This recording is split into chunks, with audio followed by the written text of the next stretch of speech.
प्रस्तुत है एक कहानी, ये कथा महाश्वेता देवी की लिखी हुई क्यों क्यों लड़की। इसका अनुवाद किया है सुषमा ने और चित्र बनाए हैं कनिका किणी ने।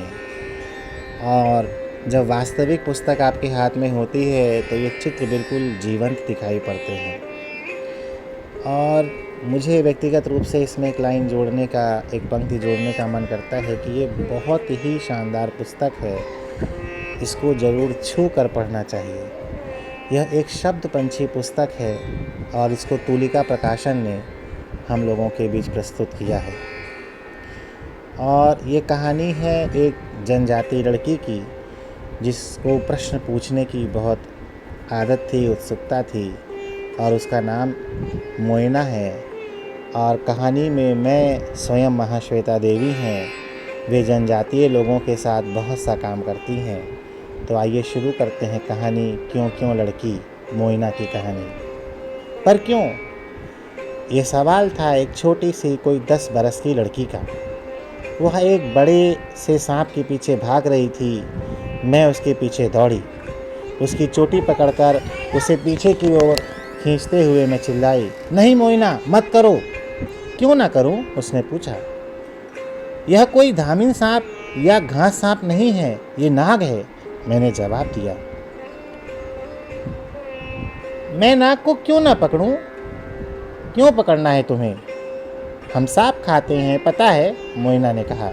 सिर काटते हैं, चमड़ी बेचते हैं, मांस पकाते हैं। हाँ, पर इस बार मत करो, मैंने कहा। मैं करूंगी तो मैं करूंगी।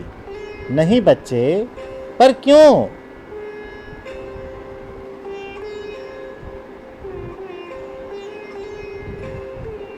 समिति में महाश्वेता देवी जनजातीय लोगों के साथ काम करती थी। मैं यानी महाश्वेता देवी कहती हैं, मैं मोइना को वापस समिति के दफ्तर में खींच लाई जहां मैं काम करती थी। उसकी माँ खीरी वहां टोकरी बीन रही थी। समिति एक ऐसी जगह थी जहां लोग पढ़ना लिखना सीख सकते थे या फिर मिलकर नाचते गाते। आओ, मैंने मोइना से कहा, आओ और थोड़ी देर आराम कर लो। क्यों? क्या तुम थक नहीं गई? मैंने पूछा। मोइना ने जोर से सिर हिलाया। बकरियां घर कौन लाएगा? और लकड़ियां कौन इकट्ठी करेगा? और पानी कौन लाएगा? और पंछियों के लिए जाल कौन बिछाएगा? एक के बाद एक सवाल आने लगे।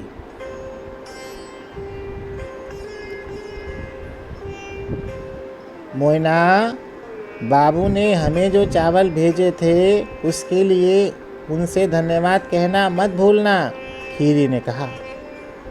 क्यों कहूँ? मोइना ने कहा। क्या मैं गौशाला में झाड़ू नहीं लगाती और उनके हजारों काम नहीं करती?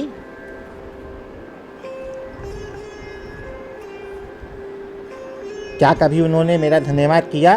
तो मैं क्यों करूं? यह कहकर मोइना भाग गई। खीरी ने सांस छोड़ते हुए सिर हिलाया।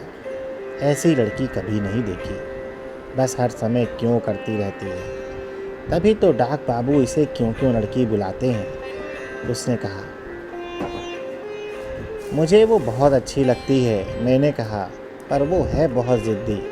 खीरी ने पलट कर कहा, बस मानेगी ही नहीं।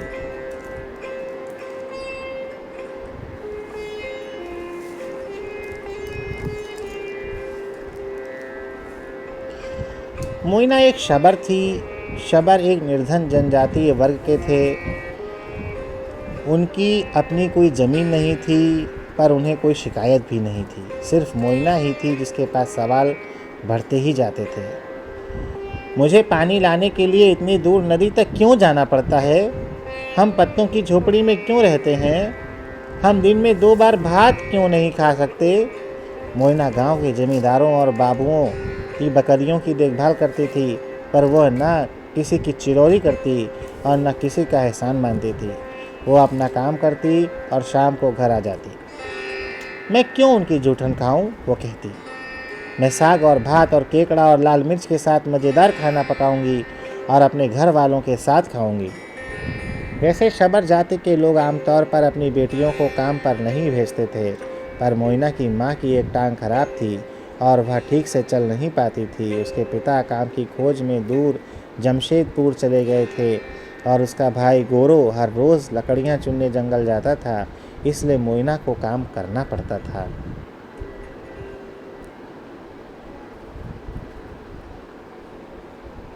पापा कौन कर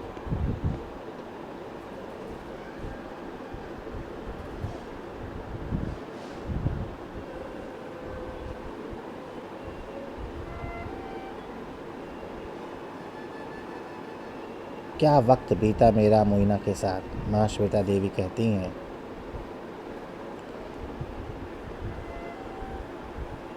बाबू की बकरियां मैं क्यों चराने ले जाऊं? उनके लड़के क्यों नहीं ले जाते? मछलियां बोल क्यों नहीं सकती? अगर बहुत सारे तारे सूरज से भी बड़े हैं तो वे इतने छोटे क्यों दिखते हैं? एक रात उसने मुझसे पूछा, तुम सोने से पहले किताब क्यों पढ़ती हो? क्योंकि किताबों में तुम्हारे क्यों के उत्तर हैं, मैंने कहा, और पहली बार मोइना चुप रही। उसने कमरे की सफाई की, पेड़ पौधों को पानी दिया और नेवले को मछली खिलाई। फिर वह मेरे पास आई और कहने लगी, मैं पढ़ना सीख कर अपने सवालों का जवाब खोजूंगी। जब मोइना बकरियां चुराती है तो दूसरे लोगों को यह सब बताती है, तो उसने मुझसे सीखा था। जब मोइना बकरियां चुराती है तो दूसरे बच्चों को वह सब बताती है जो उसने मुझसे सीखा था।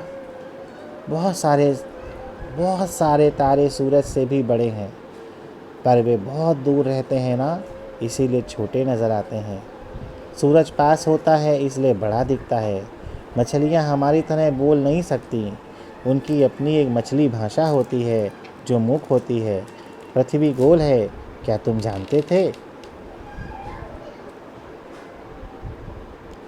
और मोइना अपने साथी दोस्तों के साथ ढेर सारी बातें करती, और जो कुछ महाश्वेता देवी उसे सिखाती थी वो सब वो उन बच्चों के साथ आपस में साझा करती थी। एक साल बाद जब मैं गांव लौटी तो सबसे पहले मैंने जो आवाज़ सुनी वो मोइना की आवाज़ थी। स्कूल बंद क्यों है? उसने समिति के अंदर आते ही मालती को ललकारा, साथ में एक मिमियाती बकरी को खींचते हुए लाई। क्या मतलब है तुम्हारा? क्यों? मालती ने पूछा। मैं भी क्यों ना पढ़ूं? मोइना ने पूछा। तुम्हें रोक कौन रहा है? पर यहाँ तो कोई पढ़ाई हो ही नहीं रही। आज के लिए स्कूल बंद हो चुका है, मालती ने समझाया। क्यों? क्योंकि मोइना मैं सुबह 9 से 11 तक ही पढ़ाती हूँ, मालती ने कहा। मोइना पैर पटक कर बोली, फिर समय बदल क्यों नहीं देती?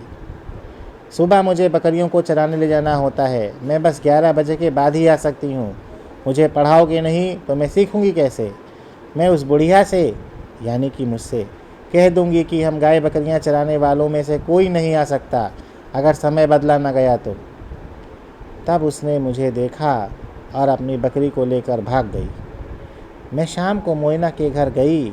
रसोई में चूल्हे के पास बैठी वो अपनी छोटी बहन और बड़े भाई को बता रही थी, एक पेड़ काटो तो 2 और उगाओ। खाने से पहले हाथ धोने चाहिए, पता है क्यों? नहीं तो पेट में दर्द होगा। तुम्हें कुछ नहीं पता, जानते हो क्यों? क्योंकि तुम समिति में पढ़ने नहीं जाते हो। और ये मोइना बैठकर अपने भाई और बहनों से रात भर बात करती है। आपको मालूम है गांव की प्राथमिक पाठशाला में प्रवेश पाने वाली पहली बालिका कौन थी? मोइना।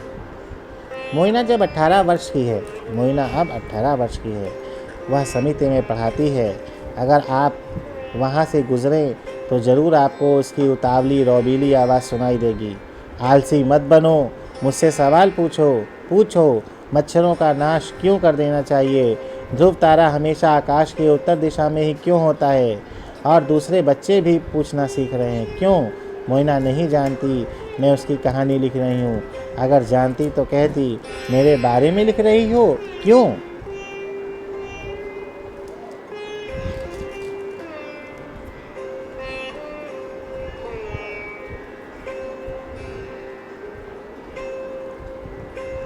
महाश्वेता देवी भारत के श्रेष्ठ रचनाकारों में से एक हैं। वे कई वर्षों से बच्चों को बंगला भाषा में लिख रही हैं और उतने ही समय से जनजातीय वर्गों के साथ काम भी कर रही हैं। उन्होंने जनजातीय लोगों और पीड़ित वर्गों की मौखिक इतिहास का अध्ययन किया है और नियमित रूप से समाचार पत्रों में लिखती आ रही हैं। सुषमा को रंगमंच और फिल्मों से जुड़े होने के साथ साथ बच्चों के लिए कविता और कहानियाँ लिखना बहुत प्रिय है। बच्चों के साथ नाटक, थिएटर, वर्कशॉप आदि करना उन्हें विशेष भाता है। और कनिका किणी, जिन्होंने इसके चित्र बनाए हैं, ने मोइना की कहानी पर काल्पनिक और मौलिक रूप से चित्रित किया है।